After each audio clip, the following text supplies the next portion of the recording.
So ஒரு shirt எடுத்து போடுறதுனாலயோ இல்லை கான்டாக்ட் இது பண்றதுனாலயோ சோரியாசிஸ் வந்து பரவாது. நீங்களே உங்களை வந்து அழிக்கிற மாதிரி 25 வயசுல வந்து 20 25 வயசுல இருந்து இந்த நோயோட அறிகுறிகள் ஆரம்பிக்கும். ஏன்னா அப்பதான் நம்ம லைஃப் ஸ்டைல வந்து மாத்துற வயசுனால நம்ம நோய் வந்து நமக்கு உடம்புல அறிகுறிக்க ஆரம்பிக்காங்க.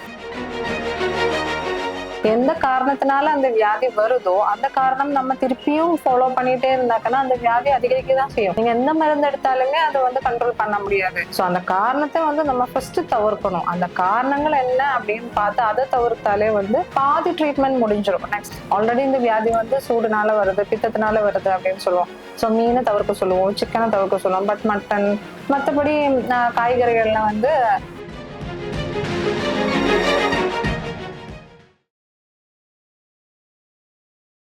வணக்கம். என் பேரு வந்து டாக்டர் ஷியாமா. நான் வந்து ஆயுர்வேதிக் பிசிஷியனா இருக்கேன், Haridra holistic royal ayurvedic treatment centre. வணக்கம். என் பேர் doctor V Vijay Bheeshmar. Haridra holistic royal ayurvedic treatment centre எங்களோட ஆயுர்வேத கிளினிக். எங்களுக்கு மதுரை மற்றும் சென்னையில் 2 பிரான்ச்சஸ் இருக்கு. இப்போ நம்ம பேச போற தலைப்பு என்னன்னு பார்த்தீங்கன்னா தோல் சம்பந்தப்பட்ட வியாதி, அதாவது ஸ்கின் டிசீஸை பத்தி பேச போறோம். தோல் வியாதியில எத்தனை வகைகள் இருக்குன்றதை இப்போ நம்ம பார்த்துக்குவோம். அதுக்கு நம்ம என்ன மாதிரி சிகிச்சை பண்ணுவோம், அதுக்கு என்ன மாதிரி டயட் அண்ட் ரெஜுவினேஷன், என்ன மாதிரி அதுக்கு நம்ம சிகிச்சை கொடுத்து அதை வெளியே கொண்டு வரலான்றதை பத்தி நம்ம இனி பார்க்க போறோம். டாக்டர், நீங்க அந்த தோல் நோயில பத்தி வகையில சொல்லுங்க. காமனா நம்ம கிளினிக்லி பார்க்கக்கூடியது வந்து சோரியாசிஸ், அப்புறம் வந்து எக்ஸிமா அப்படிங்கிற அலர்ஜி, தென் டெர்மடைட்டிஸ், காண்டாக்ட் டெர்மடைட்டிஸ், அர்டிகேரியா, தென் எக்னி ஆர் பிம்பிள்ஸ், இதெல்லாம் தான் காமனா நம்ம வந்து கிளினிக்கலி பார்க்கக்கூடிய ஸ்கின் ப்ராப்ளம்ஸ். இதுலயும் அதிகமா வர்றது வந்து சோரியாசிஸ். சோரியாசிஸ்லயே வந்து நிறைய வெரைட்டி நம்ம வந்து கிளினிக்கலி பார்க்க முடியும். ஸோ இது எதனால வருதுன்னு நினைக்கிறீங்க டாக்டர்?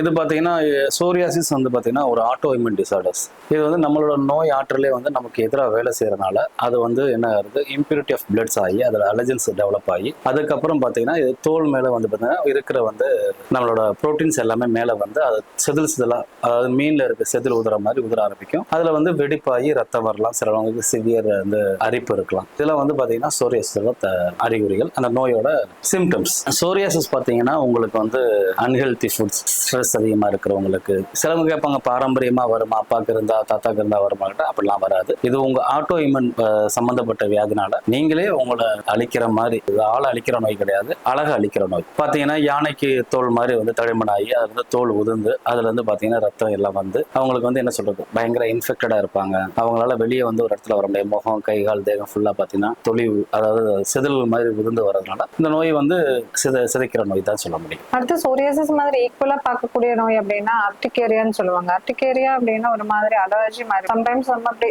லைட்டா தொட்டாலே அவங்களுக்கு அப்படியே ரேஷஸ் வந்து ஃபார்ம் ஆகும், அரிப்ப ஆரம்பிச்சிடும். நார்மலி அவங்க வந்து எந்த ப்ராப்ளம் இல்லாம இருப்பாங்க. திடீர்னு ஏதாவது ஒரு கான்டாக்ட் வருது, ஒரு வாலோட கான்டாக்ட் வருது, இல்லை யாரோ தொட வருது அப்படின்னாக்கன்னா அவங்களுக்கு அப்படியே ரேஷஸா ஃபார்ம் ஆகி, ரெட்டிஷா சம்டைம்ஸ் ஃபார்ம் ஆகும், இல்லை ரேஷஸா ஃபார்ம் ஆகி அப்படியே அரிப்போட இருக்கும். ஸோ அது வந்து எந்த இடத்துல வருதுன்னு சொல்ல முடியாது, எந்த இடத்துல வேணா வரலாம். இப்போ காமன்லி பீப்புள்ஸ்க்கு பார்க்கக்கூடிய ஒரு கண்டிஷன் அர்டிகேரியா தான் அதிகமா வருது. ஸோ இதுவுமே வந்து நம்மளோட unhealthy food habits and stress அதனாலதான் வருது. ஸோ டாக்ஸின்ஸ் வந்து பாடியில அக்யூமுலேட் ஆகுது. ஸோ அந்த டாக்ஸின்ஸ் வந்து பிளட்டோட கலந்து தான் ஸ்கின்ல எஃபெக்ட் ஆகுது.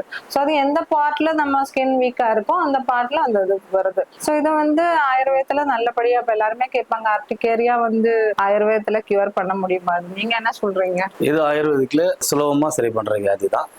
நம்ம மருத்துவர் சொல்ற மாதிரி அவங்களோட பத்தியம், கரெக்டா ஃபுட்டு, ஸ்ட்ரெஸ் லெவலை குறைச்சு கரெக்டா எடுத்துக்கிட்டாங்கன்னா இந்த வியாதியில இருந்து வேகமாவே வெளியே வரலாம். ஒன்றும் பிரச்சனையே இல்லை. மருந்து கரெக்டா டாக்டர் சொல்ற மாதிரி அவங்க ஃபாலோ பண்ணாலே சீக்கிரம் வெளியே வரலாம். ஸோ ட்ரீட்மெண்ட்டை பொறுத்த வரைக்கும் நம்ம இனிஷியலி பண்றது டீடாக்சிஃபிகேஷன் தான். ஸோ டீடாக்சிஃபிகேஷன் பண்ணாம நம்ம அதை சப்ரஸ் பண்ண முடியாது. சப்ரஸ் பண்ணி வச்சாலுமே இப்போ சிம்டம்ஸ் நம்ம எவ்வளவு சப்ரஸ் பண்ணாலுமே ஒரு லிமிட்டுக்கு மேல டாக்ஸின்ஸ் அக்யூமுலேட் ஆகும்போது அது ஃபுல் ப்ளூமா நிறைய பார்ட்ஸ்ல வந்து வரதுக்கு வாய்ப்புகள் இருக்கு. ஸோ நம்ம ஆயுர்வேதத்துல என்ன சொல்லுவாங்க, சோதனம் அப்படின்னு சொல்லுவாங்க. ஸோ ஃபர்ஸ்ட் பியூரிஃபை பண்ணுங்க. பிளட்டை பியூரிஃபை பண்ணாலே வந்து அந்த வியாதியோட தன்மை வந்து குறைஞ்சிடும். ஸோ நம்ம வந்து விரேச்சனம் அப்படின்னு சொல்லுவோம். ஒரு பித்த வியாதி அதிகரிக்கிறதுனால, பாடியில ஹீட் அதிகரிக்கிறதுனால அப்படின்னு கூட நம்ம சொல்லுவோம். ஸோ அதுக்கு வந்து ஃபர்ஸ்ட் விரேச்சனம் அப்படிங்கிற ஒரு ப்ரொசீஜர் கொடுப்போம். ஸோ அதை வந்து குடல் சுத்தம் பண்ணும்போது நம்ம பிளட்ல இருந்து டாக்ஸின்ஸ் வந்து பிரிஞ்சு வெளியே வந்துடும். அதுக்கப்புறம் தான் சமனம் அப்படின்னு சொல்லுவோம். சமனம் அப்படின்னா அந்த டிசீஸ் வந்து குறையறக்காண்டி உள்ள மெடிசின்ஸ் கொடுப்போம். ஸோ யூஸ்வலி ஒரு 3 to 6 monthsலயே இதெல்லாம் வந்து நார்மலி கியூர் ஆகி போயிடுவாங்க. அதாவது சோரியாசிஸ் பாத்தீங்கன்னா ஒரு ஆட்டோ இம்யூன் டிசீஸ் சொன்னல, இது வந்து பரம்பரை வியாதி கிடையாது. முதல் அதை புரிஞ்சுக்கும். நம்மளோட வாழ்வியல் முறையில நம்ம உடம்புல வந்து இம்பியூரிட்டிஸ் எவ்வளவு சேர்ந்து, டாக்ஸின்ஸ் எவ்வளவு சேர்க்கிறோம், ஸ்ட்ரெஸ் எப்படி இருக்கு, நம்ம வேலையை பொறுத்து அந்த வியாதி நமக்கு அமையும். புரியுதா?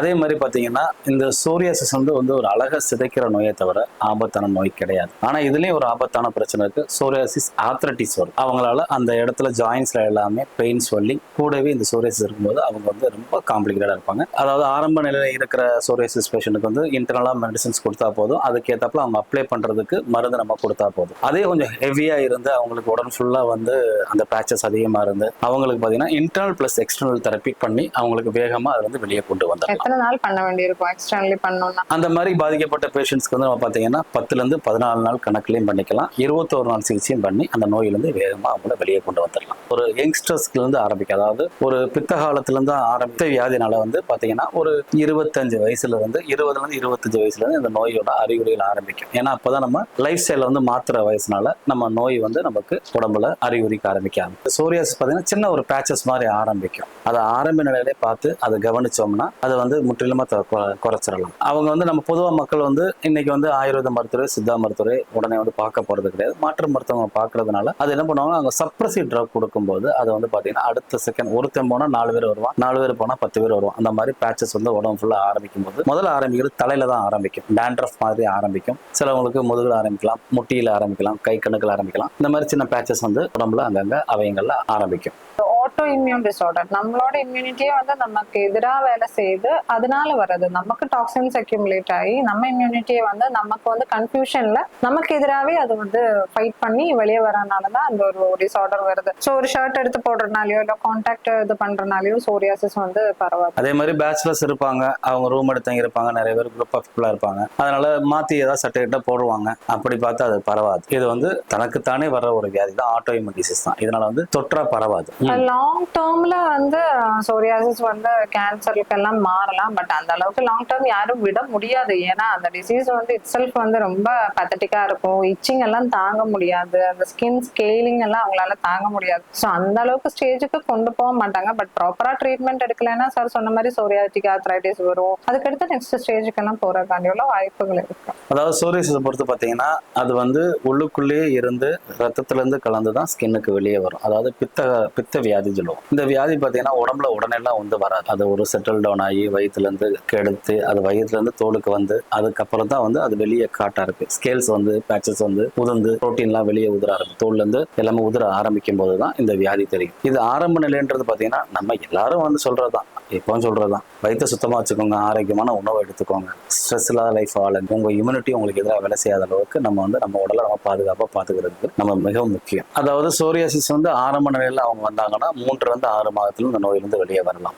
அது இது ஆட்டோ இம்யூன் டிசீஸ்னால என்ன பண்ணலாம்னா வர்றவங்க வந்து ஒரு 1 to 2 வருஷம் வந்து பத்தியத்தையும் அவங்க லைஃப் ஸ்டைலையும் நம்ம மருந்தை எடுக்காம நம்ம மருத்துவம் எடுக்கும்போது எப்படி சொல்றோமோ அதே மாதிரி 2 வருஷம் கரெக்டா ஃபாலோ பண்ணாங்கன்னா அந்த நோயிலிருந்து வெளியே வந்துடலாம். மருந்து 6 மாசம் தான், அந்த ஃபாலோ மட்டும் தான் அவங்க லாங் ஸ்டாண்டிங்கா எடுக்கிற மாதிரி இருக்கும். திரும்ப வர்றதுக்குள்ள வாய்ப்பே கிடையாது. ஏன்னா அவங்க வந்து அந்த லைஃப் ஸ்டைல அதே மாதிரி ஃபாலோ பண்ணிட்டே போனாங்கன்னா அந்த நோய் திருப்பி வராது. ஏன்னா நம்ம உடம்புல அந்த தேவையான டாக்ஸிஸ் வந்து வெளியேற்றி விட்டுரும். அதுக்கப்புறம் அந்த வியாதி நம்ம உடம்புக்குள்ள வர்றதுக்குள்ள வாய்ப்பு இல்லை.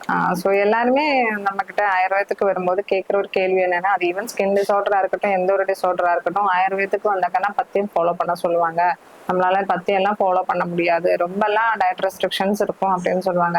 ஸோ பத்தியம் வந்து வியாதிக்கு தான், ஆயுர்வேத மருந்துக்கு பத்தியம் கிடையாது, வியாதிக்கு தான் பத்தியம். ஏன்னா எந்த காரணத்தினால அந்த வியாதி வருதோ அந்த காரணம் நம்ம திருப்பியும் ஃபாலோ பண்ணிட்டே இருந்தாக்கன்னா அந்த வியாதி அதிகரிக்க தான் செய்யும். நீங்க எந்த மருந்து எடுத்தாலுமே அதை வந்து கண்ட்ரோல் பண்ண முடியாது. ஸோ அந்த காரணத்தை வந்து நம்ம ஃபர்ஸ்ட் தவிர்க்கணும். அந்த காரணங்கள் என்ன அப்படின்னு பார்த்து அதை தவிர்த்தாலே வந்து பாதி ட்ரீட்மெண்ட் முடிஞ்சிடும். நெக்ஸ்ட் தான் மெடிசின் ட்ரீட்மெண்ட். ஸோ சோரியாசிஸை பொறுத்த வரைக்கும் எல்லாம் நம்ம ரொம்ப ரெஸ்ட்ரிக்ஷன்ஸ் எல்லாம் சொல்ல முடியாது. இப்போ மீன் வந்து சூடு, ஆல்ரெடி இந்த வியாதி வந்து சூடுனால வருது, பித்தத்தினால வருது அப்படின்னு சொல்லுவோம். ஸோ மீனை தவிர்க்க சொல்லுவோம், சிக்கனை தவிர்க்க சொல்லுவோம். பட் மட்டன் மற்றபடி காய்கறிகள்ல வந்து அந்த பித்தம் அதிகரிக்கிற மாதிரி காய்கறிகள் இருந்தால் மட்டும்தான் சொல்லுவோம். மற்றபடி ரெகுலர் டயட்ல எல்லாம் அந்த அளவுக்கு ரொம்ப ரெஸ்ட்ரிக்ஷன்ஸ் எல்லாம் இருக்காது. அதாவது உடம்புல ஏற்பட்ட அனைத்து தழும்புகளும் அதனால வந்து ஸ்கேல்ஸ் அப்புறம் பேச்சஸ் எல்லாமே அது உடலை விட்டு நீங்கிடும். இது வந்து அறிகுறியே இல்லாத அளவுக்கு நம்ம உடம்பு புத்துணர்ச்சியா மாறி புதுசா இருக்கும். உங்களுக்கு ஸ்கின்ல இருக்க எல்லாமே ப்ளூம் ஆகி வெளியே வந்து உதிர்ந்து விழுந்து அந்த நோயோட அறிகுறியும் அதை தாக்கவும் தெரியாத அளவுக்கு சரி பண்ணிக்கலாம்.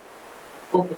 இப்போ சோரியாசிஸ் குணமாயிட்டாங்க, அவங்களுக்கான ஸ்கின் கேர்னு ஏதாவது அதாவது ஸ்கின் கேர்னு ஒன்று கிடையாது அந்த நோய்க்கு. அது ஆட்டோமேட்டிக்காக ஸ்கின்னையே கேர் பண்ணுறதுனால அந்த ஆட்டோமேட்டிக்காக உள்ளே இருக்கிற எல்லா என்ன சொல்கிறது அழுக்குகள் தேவையில்லாத எல்லாமே வெளியே வந்துடும். அதுக்கப்புறம் அவங்க ஃபாலோ பண்ண வேண்டியது மருந்து கிடையாது, அவங்களோட பத்தியம் ஸ்டேஜ் மட்டும் தான் அந்த. ஏன்னா இது முதலே சொல்லியாச்சு, இது ஒரு ஆட்டோ இம்யூன் டிசீஸ் சொல்லிட்டு. இந்த நோய் நம்ம உடம்புல இருந்து நம்ம நோய் எதிர்ப்பாற்றல் நமக்கு எதிராக வேலை செய்யறதுனால அந்த லைஃப் ஸ்டைலை மட்டும் கரெக்டாக ஃபாலோ பண்ணிட்டு 1 or 2 years கரெக்டாக ஃபாலோ பண்ணிட்டு போயிட்டாங்கன்னா இந்த வியாதி திரும்பவும் வராது, அவங்களுக்கு அதனால பிரச்சனைகளும் வராது. அதான் அந்த 6 months once டீடாக்சிஃபை பண்றது, அந்த குடலை சுத்தம் பண்றது கரெக்டா ஃபாலோ பண்ணிட்டாலே திருப்பி வராது. குடலை சுத்தம் பண்ணாம இருந்துச்சுன்னா திருப்பி அந்த டாக்ஸின்ஸ் அக்யூமுலேட் ஆகிறதுக்குள்ள வாய்ப்புகள் இருக்கு. ஸோ அந்த டீடாக்சிஃபிகேஷன் எல்லாருமே பண்ணணும், நோய் இருக்கிறவங்க மட்டும்தான் கிடையாது. காமன் ஆளுங்களே நம்ம 6 months குடலை சுத்தம் பண்றது எந்த ஒரு நோயும் வராம இருக்கிறதுக்கு அதுதான் நல்லது.